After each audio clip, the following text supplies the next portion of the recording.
İçine hoş geldin. Tamam.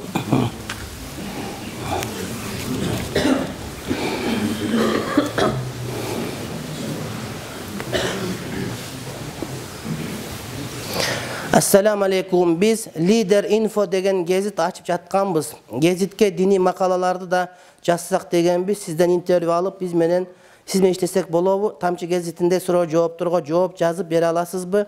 Siz menen кантип байланышсак болот дейт. Тамчы gezitinde суроо жазып бере албайм башка gezitке. Ошондон алсаңар, албасаңар макул. Анткени Тамчы gezit менен канча жылдан бери иштешем. Адамдар ошону көрүп билип калды. Алар менин бардык капризиме макул болуп иштешип келатышат. Ошон үчүн мен аларды урматтайм, сыйлайм. Азыр кандай урматтуу кезит келбесин, Тамчынын аяк өтүп кете албайм. Адамгерчилик туура келбейт. Туура Тамчынын бир жагында кыздын сүрөтү чыгат, бир жагында бир неке чыгат, азайып аз колдон келишинче. Бирок эки бет канча десем ошонун баарын басат. Эмне десем ошону басат. Азыр Кудайга шүгүр, Кыргызстандын бардык жеринде ошону окуп, атан окурмандары бар. Ошон үчүн Тамчы дагы алып кетип калса, мен анда эмне нааразылык келтирем башка бирөөгө. Бул менин мусулманчылыгыма туура келбейт. Ошого башка кезиттер Тамчыда окшоп жаз десе мен айтам, Тамчыга чыккандан кийин интернет алып баса бер деп айтам. Bir tiyinin gereği yok, только buzba. Ошондой. Анан макала боюнча аят кезет bir жыл басып жүрдү, дагы деле мени күтүп отурушат. Макала аят кезетине. Ошо аны таштап сен өтүп койсоң болбойт. Ошон үчүн сен урматтуу бир тууганым, бу диндин сөздөрү эскирбейт. Ошол интернетке чыккан, кесикке чыккан сөздөрдүн баарын алып баса бер, андан зерикпейсиң, андан эчтеке болбойт. Урматтуу бир тууганым бардыгы жакшы болот. Ошого мен макала десем аятка берем, суроо жооп кылсам каякка берем, Тамчыга берем. Андан башка кезде ушуларды алып басышат. Мисалы үчүн Жетеген деген журнал басат, Ордо деген гезит басат, андан сырткары Алиби сурап аткан, мисалы үчүн Ачык саясат ал басат, андан сырткары айтор мен билип билбегендер көп. Ана учурдан пайдаланып мен Бакыт Орунбековпу, улан кабар кейжи. Орунбеков, ошол таксырга мен ыраазылык билдирем, анткени бардык суроо жоопторду алып кабар кейжи. Маалымат кейжиди. Бакыт Молдалиев. Интер кейжи. Аллах разы болсун. Дайым ошону басып келет, таратат. Андан сырткары дагы бир кыздарыбыз бар, ислам каяк жолу деген бир неке түшүнбөй атам, мен унутуп калдым. Ошока чыгарышат. Андан соң Насат медиа мынакей колунан келишинче аракет кылып атат. Бир убакытта канчага чейин адам көрүп атат? 215 bin adam. Bir girgende 215 bin adam sabah uğup atat. Bir yerde kança oturabız biz? Bul degen uşuncha adamga жеткирип атат деген söz. Demek inşallah Kuday Taala ушул азаматтардын бардыгын тилеген тилектерин кабыл кылсын. Анан бу жерде атын айтпагандагы мына мелистер отурат, башкалар отурат. Кудай Таалам булардын бардыгын тилектерин Кудай Таалам кабыл кылган болсун. Дайыма мен буларга дуа кылып жүрөм, дагы дуа кылабыз. Ошондой эле силерге да Кудай Таалам ийгилик берсин. Тамчы гезитине, Ордо гезитине, Аят гезитине. Айтор Кудайга шүгүр, бардыгы Кудайга шүгүр.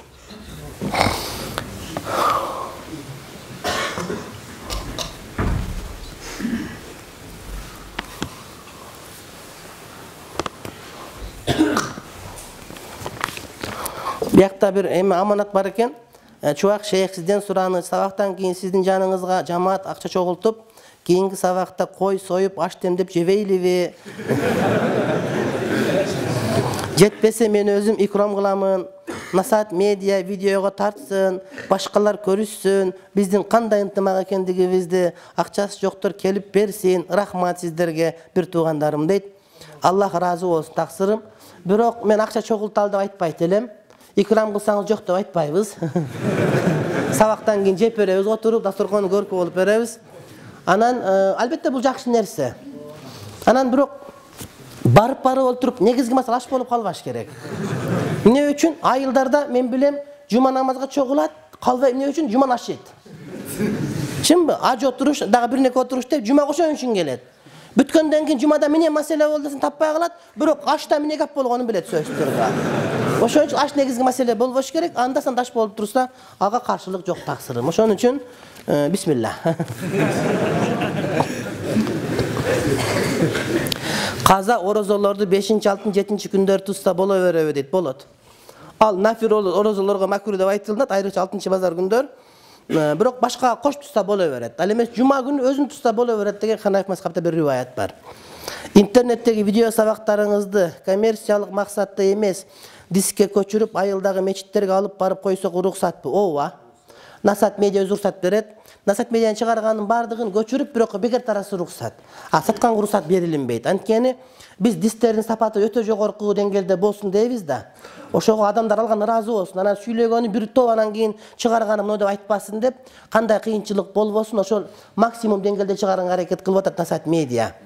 Болбосо 5 сомго деле чыгарып таратып берсе болчу да экен, ага ыраа көрбөй атабыз. Анткени бул жерде дин бар, илим бар. Биринчи максат Кудайдын ыраазылыгы.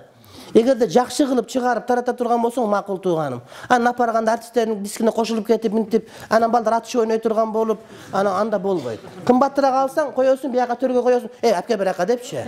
Ошондой. Муфтияттын сайтынан Хидая деген китептин электрондук вариантын көчүрүп алдым. Ошол китепти окуса маалымат. Ооба, бул китепке редактор менмин. Молдо Халил жазган биринчи томун, экинчи томуна азыркы муфтий болсо редактор. Окуса болот албетте, бирок ар бир китеп окуганда ар бир автор адашып калышы мүмкүн. Аны башкаларга салыштырып окуй бериш керек. Абу Умама радияллаху анхуга пайгамбарыбыз алейхиссалам үйрөткөн дуасында Аллахумма инни аузу бика минал хамми вал хузни деп келиптир. Дагы башка жерде хазани деп жазылыптыр. Кайсынысын окусам мааниси туура болот дейт. Экөө тең эле туура болот. Минал хузни вал хазани. Экөө тең эле капалык деген мааниде. Кээде грамматикага сыйбайт, бирок ошол текст айтылынып калат. Мына китепте мен азыр айтпай калдым окшойт. Же эмки сабакта келет. Грамматикага салсак минти окулуш керек эле, бирок лафста мындай келгенде ошондо айтылынат деп өтүп кеткен жери бар. Бирок мен хузни деп эле окуп жүрөм, мен билгенден. Сиздин акыйкат жолу китебинде айта кетчү нерсе ыйык Куран башка тилге которулуусу мүмкүн эмес жана шарият тараптан тыюу салынат. Куран аяттарынын маанилерин которуу мүмкүн деген сөзүңүз бар экен. Бизде Курани Каримдин түзмө-түз кыргызчага которулгандар бар, аларды окуган туура эмеспи? Булардын бардыгы Курани Каримдин кыргызча маанилери деп жүрөт. Эч бири Куранды котормос деген жери жок. Аны биз айтып алалы котормо деп. Куран которулбайт башка тилге. Куранды окуп маанисин түшүнүп, ошол түшүнгөн маанисин айтып берет. Куранды окуп түшүнгөн маанисин айтып берет. Ошондой. Дуа китептен окудум. Ушул дуаны ким окуса, ошол күнү жүрөгү өлбөйт дейт. Жүрөктүн өлүмү кандай? Жүрөктүн өлүмү жума күнү зикир кылбай ушу тарака-турак жүрө бергенде айтат. Элдер жума окуп атса, оякта жүргөндө айтат, жүрөгү өлүп калды деп. Ошону жүрөктүн өлгөнү дейт. Анан чында өлгөн, ал өлүп калган, чында токтоп калган. Колго супер клей төгүлүп кетти, тырмактын түктөрү дагы клей болду, дароо эле катты териге жабышты, даараткандай алынат дейт. Колдон келген жолдун баары менен кетирүүгө аракет кыласың, анан колуңан келбей калгандыгы мафу, кечиримдүү. Ала бересиң, үстүнөн тарат. Тамбылда убагында акыйка берилбей, азыр бой жетип калган балдарыбызга акыйка берүү керекпи же жокпу? Негизи акыйка өзү биздин мазхаб боюнча мубах, мустахаб гана. Башка мазхабтар боюнча сүннөт. Ошон үчүн берген Кудайга жагыптыр, азыр деле бере бер. Ана бияка алып келип берсең, канчабыз жеп коебуз, шу турабыз. Мен айтып атам, азыр этажда жашаган адамдарга акыйка берген кыйын болуп атпайбы? Мен оңой жолун айтып атам, апарып медресеге, Арчебеште медресе бар, Кой Ташта медресе бар, Ислам университети бар, Көлмөдө медресе бар, биринчи кадам үйү бар, чынбы? Көп медреселер бизде. Апарып берсең, ошол жерде балдар жеп коет, сен чыксаң, ар ким келет, аякта толком талабелер. Ошолор жакшы. Анан үйдө кыйын, менден сурай берет. Үйгө кой сойгон, анан башка кылган кыйын кантсен болот? Медресеге апарып бер. Сонун болот, ана. Үйдө пучуруш шарт эмес. Аял киши таспих тартып жатканда теспе терип, жолук салынуусу керекпи же жалаң баш болсо деле болобу? Жалаң баш боло берет. Үйдө жалаң баш жүргөн мүмкүн аялдарга. Бир иш боюнча бирөө менен келишим түзгөн учурда мен ал кишиге жасаган иштен ала турган акымды айтуум керекпи? Себеби мен кыла турган ишти өзүмдүн кол астымдагылар менен жасайм. Ошондо мен кимге канча акча береримди жана өзүмө мынча стиет деп айтуум зарылбы, кереги жокпу? Сураганымдын себеби мен ал кишиге арзан баага жасайм, бирок ошондо деле өзүмө көп эле суммада акча тиет жана кол астындагылар өздөрү айткан сумманы берем, мага көбүрөөк акча тиет экен, ошондо деле деп ачууланабы деп сарсанаа болуп жатам. Жок, андай эмес. Сен бригадир экенсиң, бригадаң бар экен, бирөөдөн объект аласың, жумуш аласың. Ага баалашасың. Мен жумушту бүтүрүп берем, мынча убакытта, мындай деңгээлде, сен мага мынча акча бересиң дейсиң. Бул договор, өзүнчө договор. Анан кийин бияктагыларга айтасың, мен силерге жумуш берем, мындай акчага, мындайга. Алар макул болсо болду. Сен канчага бүтүргөнүң буларга зарыл эмес. Анткени сен көп акча алып аткан менен жоопкерчиликтин баары дагы сенде. Эртең ишин чала болуп калса, сенден тиги сурайт. Ар бир жоопкерчилик бекерге келбейт. Болгон алар менен айт. Туугандар, мен бирөө объект алып атам. Бу меники болду, эми силерге мен иш берем. Силерге мынча-мынчадан берем. Мен канчадан алган мага тең ата болбогула. Мен силерге бригадмын. Жоопкерчилик менин мойнумда. Мен силерди иштетемин. Ошон үчүн мынча акчага иштейсиңер, иштейбиз болду. Демек, бир договор өз жолунда, экинчи договор өз жолунда. Кете берет. Шариатта жалган жалан жазасы кандай дейт? Шариатта жалган жаланы жапкандыгы билинип калса, ислам соту өзү каалаганда жаза берет. Кааласа мынча каматат, кааласа штраф салат, кааласа башка. Эгерде ошол жалган жалаасы адамдардын өлүмүнө келип калса, өлүм жазасын берип койгон укуктуу ислам соту. Анан жалган жала жаап, бирок аны биз билбей калсак, же далилдей албай калсак, ага атайын бир штраф коюлунбайт, анткени далилдей алган жокпуз биз. Пайгамбар айтат, ал-му'мину ла якзиб, момун жалган айтпайт деген сөзү бар. Түшүнүктүүбү тууганым? Күнөөсүн жашыруу үчүн калп айтса болобу? Мисалы, мен намаз окуйм, мурдасына кылгам, арак ичкем, анан азыр Аллага шүгүр, андай адаттан арылгам. Эми бирөө менден сурайт да, арак ичкенсиңби, же зина кылгансыңбы деп. Айгер мен ооба десем, күнөөмдү ашкера кылган болом, жок десем калп айткан болом, эмне кылам рахмат устаз дейт. Жок деп айт. Анткени сен тооба кылдың, тооба кылганда бардыгы жок болуп кеткен. Ат-таибу миназ-замби каман ла замба лаху. Күнөөдөн тооба кылган адам күнөөсү жок адам. Ошон үчүн буларды жок деп айтасың. Жок, вообще жыттаган эмесмин дейсиң.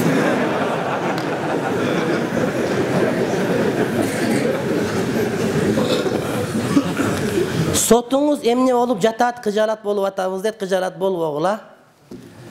Сот Кудайга миң мертебе шүгүр болуп атат. Алхамдулилла. Бүтө элек. Анда Кудай билет качан бүтөрүн. Бирок Кудайдын ар бир кылган иши хикмат бар. Мен ойлоп калдым, мен өзү ыраазымын биздин сотторго. Анткени менин аябай досторум көп дүйнөнүн бардык тарабында. Ушул күнгө чейин чакыра берет, бияка конференцияга кел, бияка кел деп, ажыга баргым келип кетет, умурага баргым келип кетет. Сот болуп чыга албай атам, бара албай атам, сабак уланып атат. Түшүндүңөр? Ошон үчүн демек мында Алланын жакшылыгы бар. Мен аякка умра кылып келдим, жеке өзүмдүн рахатым үчүн, нафсим үчүн барам да умра кылып, ибадат кылып, айланып таваф кылам деп. Биякта сабак окусак, бул жалпыга пайдалуу. Аны ойлодум, демек Кудайдын хикмати бар ушунда. Ана мен антип-интип бирөө жаман агымдар жамандап атам. Кыргызстан менин мекеним, мамлекети мени коргойт. Мен мамлекеттин адамымын. Ушул элдин молдосумун мен. Ушул элдин муфтийи болгон бир убакта. Демек мен Кыргызстандагы эркин жүрө алам. Башка жакка барсам, балким наракка капка салып урдап кетип калабы. Сен балеги бизде айткан телевизорго чыгып алып деп. Ошон үчүн мен көп шүгүр айтам, алхамдулилла. Ошол орозодон кийин же жумадан кийин ичип алган болсо, орозо менен жума намазынын сообу жууп кетеби дейт. Эми аны Кудайым билет. Бирок ошо намазынын, орозосунун кабыл болбогондугун аламат ошол болуп көрүнүп калат да. Адамдын ажылыгын кантип билебиз десе, ажыга барып келгенден кийин, ажыга барып келгенден кийин, ажыга барганга чейинки абалынан жакшы жака оогон болсо, ажылыгынын кабыл болгонун белгиси дейт. Анан демек жумасынын кабыл болгон болбогону дагы ушундан эле мынтип амдалып калчудай экен. Намаз окуп жүрүп таштап койгон болсо, алдыңкы топтогон сооптору жуулуп кетеби? Таксырым, сооптор жуулуп кетеби, жазылып кала, булардын баары Кудайдын иштери. Ошон үчүн аны иншалла бейишке барсак, ошол жерден сурайбыз Кудайдын өзүнөн. Эмне болгон ушулар деп. Жуулуп кеткен болсо эмне кылып беребиз? Жуулбайт десек эмне кылып беребиз? Мында акылга сыйбаган суроо да. Жуулуп кеткен болсо ыйлап кайра көбөйтүп алабызбы? Же жуулбайт десе намаз окубай кое беребизби? Мындай суроого кандай жыйынтык, кандай пайда алабыз биз? Муну жесем болобу десем болбойт десем, жесем тыгылып калып өлүп каласың десем пайдасы бар экен. Анан соу жуулуп кетет. Жуулуп кет десем эмне кылып бересиң? Жуулбайт десем эмне кылып бересиң? Чынбы тууганым? Туура. Бир жери бар. Эгерде соу жуулуп кетет десең, жок, анчтеке болбойт. Намазым мурдагы өтпөй калабы десең, анда каза окуп бер жокпу деген болот. Бирок сооп деген маселеси намаз өтпөйт деген сөз эмес. Намаз кабыл болот, соу жок болуп калышы мүмкүн. Мисалы үчүн бир адам кийим кийип намаз окуса, кийимин рекетчилик кылып марадөл кылып урдаган болсо, мисалы үчүн, ошол намаздан кутулат, бирок сообу жок. Бир адам коррупционер болуп ажыга барып келди. Ката кол коюп, эмпошник болуп, мыйзамга кол коюп, мына гейлерге кол койбой коюп, анан кол көтөрбөй койгон үчүн ага бир депутатка эмпошник пара берип, ошо менен ажыга барып келсе, ажылыктан кутул десеп болду, бирок сообу жок болду. Элдин баары ошону карап туруш керек. Депутаттар биздин депутаттар. Ошон үчүн ким кайсыл мыйзамга кол көтөрүп атат, ким кайсыл мыйзамга кол көтөрбөй атат, эмне үчүн көтөрүп атат, эмне үчүн көтөрүп атат көрүш керек. Ажылык боюнча, ажылыктан түшкөн муфтияттын соцфонд салыгы боюнча мына мыйзам алып чыгышты эле, кээ бир депутаттар каршы болду, арасында умурага барып келгендери дагы бар экен. Не деген шермендечилик? Жекече таарыныч айылда калыш керек. Эгерде мени чубагажын жаман көрө турган болсоң, мага чайыңы бербей эле кой. Бирок дин үчүн урматсыз болуш керек го. Мечит ачылганда жүргөн депутаттарды көрөбүз, ошол жерге чыгып алып каршы болуп аткандары бар. Биз не көрбөй калабызбы? Сен парламент ичинде отурсаң эле билинбей калат. Билебиз ким эмнеге добуш бергенин. Мына Азимбек Бекназаровдун жанагы китебинде окуп атам, кумтөр кеткенде ким добуш берген эмес. Ким добуш бербей, бирок кворумду создавать этип берген ким экенин да көрүп отурабыз биз. Тарых калат ошол жерде. Сен ак үйдүн ичинде болсоң, биз сыртында болсок билинбей калат, ошо нарагында болсоң эле. Билип отурабыз, эртең дагы билебиз. Гейлерге ким макул деп добуш берет, ким каршы добуш берет. Талап кылабыз, укугубуз бар биздики. Анткени сен менен мен налог төлөп, ошолорду багып атабыз, бирден камера машина ингизип атабыз, отурган кондиционер дому бар, 14 000 сомдон айлык берип атабыз. Биягында бир значок берип атабыз, төргө деп атабыз, чынбы? Демек, бизге ылайык мыйзам кабыл алыш керек. Эмнеге гейлер боюнча мыйзам бизде кабыл алыныш керек? Демократияда алдап койсо ишене бериш керекпи? Элестетип көр, биздин илгерки чоң аталарыбыздын баары гей болуп кеткен. Хан Жакып, Байманас, Семете, Сейтектердин бардыгы. Астагфирулла. Туура эмес маселе таптакыр. Ошону айтыш керек, сураныш керек. Кана айткыла, ким добуш берди? Чыгарып койсун, кесип ошону көрөлүк. Жашыруун деле эмес бизде. Ана эртең кайра шайлоого айтабыз, ким добуш берди, ким добуш берген жок. Сен миткен, сен гейлерди колдогонсуң. Демек сен барган болбойт, бияка тур күч деп айтканга туура келет. Биз эмнеге шайлайбыз адамдарды?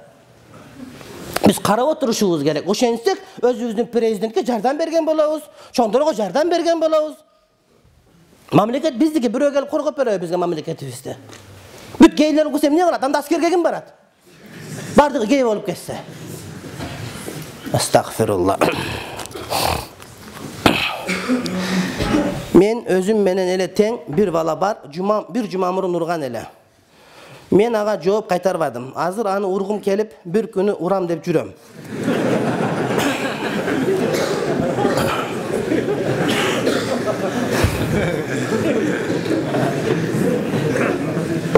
Менин кылганым туурабы, кеңеш бериңиз, исламда зулум көргөн болбойт дейт го. Keçirgile, keçirgender keçirilet deyip Peygamberimiz. Biz murun akçabız jetpey kredit alıp konteyner satıp alganbız. Azır oşol konteynerden үй ay sayın konteynerde turgan adamın arendasını akçalabız. Emne kılsak bolot. Tova kılgıla. Bizdin Kazakistanda jerimiz var. Al жерди bir